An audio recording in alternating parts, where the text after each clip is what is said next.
Liverpool memenangkan dua pertandingan pertama Liga Premier Inggris dengan kemenangan tanpa kebobolan. Kali ini mereka mengalahkan Brentford dengan 2 gol tak terbalas di Anfield. Tanda-tanda kemenangan pasukan Arne Slot mulai terlihat saat Luis Diaz mencetak gol solo saat pertandingan baru berjalan 13 menit. Babak pertama berakhir dengan keunggulan lokal 1-0. Brentford berusaha membuat Reds ceroboh. Namun Virgil van Dijk CS terus menunjukkan dominasinya di 45 menit kedua. Pada menit ke-70, giliran Mohamed Salah yang mencatatkan namanya di papan skor dengan melengkapi kemenangan 2 gol yang tak terbalas. Liverpool telah meraih 6 poin dari 2 pertandingan dan saat ini berada di peringkat keempat. Jumlah poin yang sama dengan pemuncak klasemen Manchester City. Chelsea mendapatkan 3 poin pertamanya musim ini setelah mencetak 6 gol ke gawang Wolves di matchday kedua Liga Premier Inggris. Tampil di Molyneux, awalnya tak mudah bagi The Blues mengatasi perlawanan tuan rumah. Pertandingan berlangsung sulit karena Chelsea memimpin 2 kali dan anak-anak Gary O'Neill merespons 2 kali. Tim tamu membuka skor cukup cepat hanya 2 menit setelah pertandingan berjalan berkat permainan Nicholas Jackson. Namun Wolves mampu unggul berkat gol Matheus Cunha pada menit ke-27. Di penghujung babak pertama, Cole Palmer kembali membawa London Biru unggul. Namun gol Jørgen Strand Larsen membuat timnya gagal menutup babak pertama. Namun usai jeda, fase pertandingan beralih ke tangan anak asuh Enzo Maresca.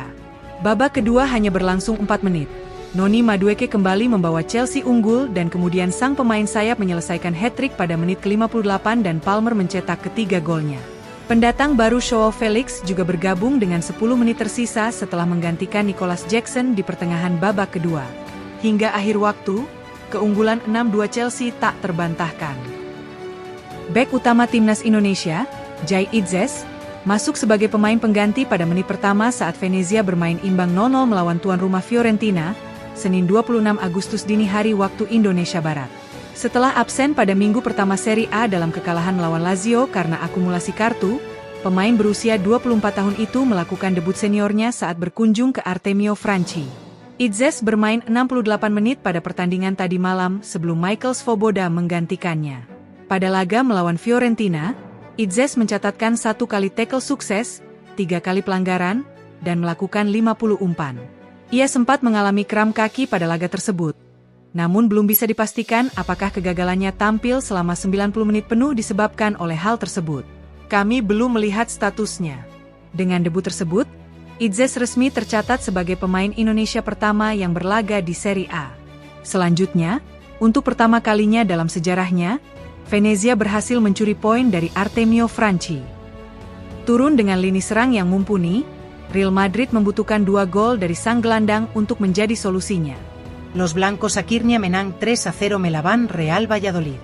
Real Madrid menjamu Real Valladolid di Santiago Bernabeu, Minggu, 25 Agustus 2024, malam WIB, dalam lanjutan kejuaraan Spanyol. Penduduk setempat terlihat dominan sejak awal, namun terbukti lemah dalam melakukan serangan.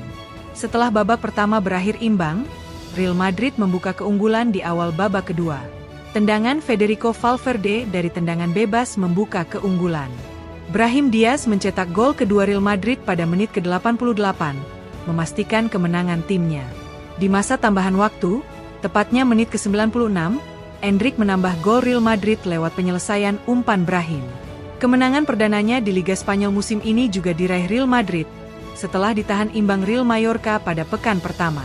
Mereka untuk sementara naik ke peringkat ketiga dengan 4 poin, sedangkan Valladolid di peringkat ke-8 dengan 3 poin. Atletico de Madrid meraih kemenangan pertamanya di La Liga musim ini dengan mengalahkan Girona 3-0 di Civitas Metropolitano, Senin dini hari, 26/8, waktu Indonesia Barat.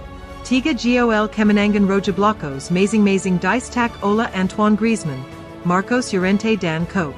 Kemenangan ini membawa Atletico ke peringkat ketiga klasemen La Liga dengan 4 poin, sedangkan Girona berada di peringkat ke-18 dengan 1 poin. Tuan rumah membuka keunggulan pada menit ke-39 melalui tendangan bebas Griezmann dan skor bertahan 1-0 hingga turun minum. Atletico tak mengendurkan serangannya di awal babak kedua, hingga pada menit ke-48 terbayar lewat gol Llorente yang membawa Atletico unggul 2-0 atas Girona. Tertinggal 2 gol, Girona tampil menyerang sepanjang babak kedua untuk menyamakan kedudukan. Namun, Girona kembali kebobolan di masa tambahan waktu. Serangan balik cepat membuahkan gol Koke yang memastikan kemenangan 3-0 Atletico atas tim tamu. AS Roma terus mengalami kekalahan saat menjamu Empoli di kejuaraan Italia. Pelatih Roma Daniel De Rossi mengapresiasi Roma yang bermain tanpa intensitas. Senin, 26 Agustus 2024, dini hari WIB laga Roma Empoli pekan kedua Serie A yang digelar di Olympic Stadium, Lupi kalah 1-2 melawan tim tamu. Roma tertinggal 0-2 setelah tim tamu mencetak gol di penghujung babak pertama dan penalti di babak kedua. Roma baru memperkecil ketertinggalan pada menit ke-80 berkat gol Eldor Shomurodov. Dengan kekalahan ini, Roma tidak meraih kemenangan di Serie A musim ini. Roma pun turun ke peringkat 15 klasemen Liga Italia dengan raihan 1 poin.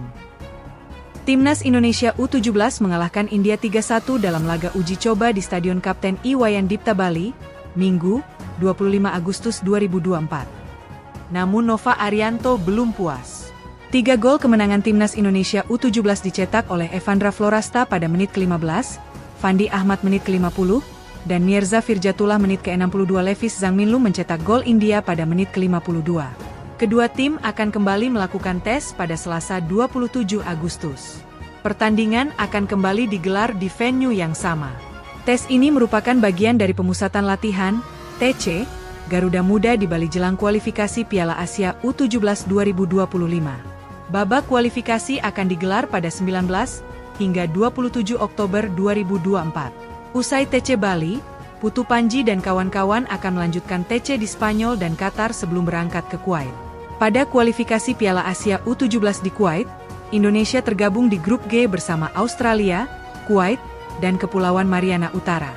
Selanjutnya, hanya 10 juara grup dan 5 runner-up terbaik yang akan melaju ke babak final melawan tuan rumah Arab Saudi yang digelar di Arab Saudi pada 3 hingga 20 April 2025. Chelsea bersaing ketat dengan Juventus untuk mendatangkan Jadon Sancho dari Manchester United di hari-hari terakhir jendela transfer musim panas ini. Juventus telah memulai negosiasi dengan Manchester United untuk peminjaman Jadon Sancho.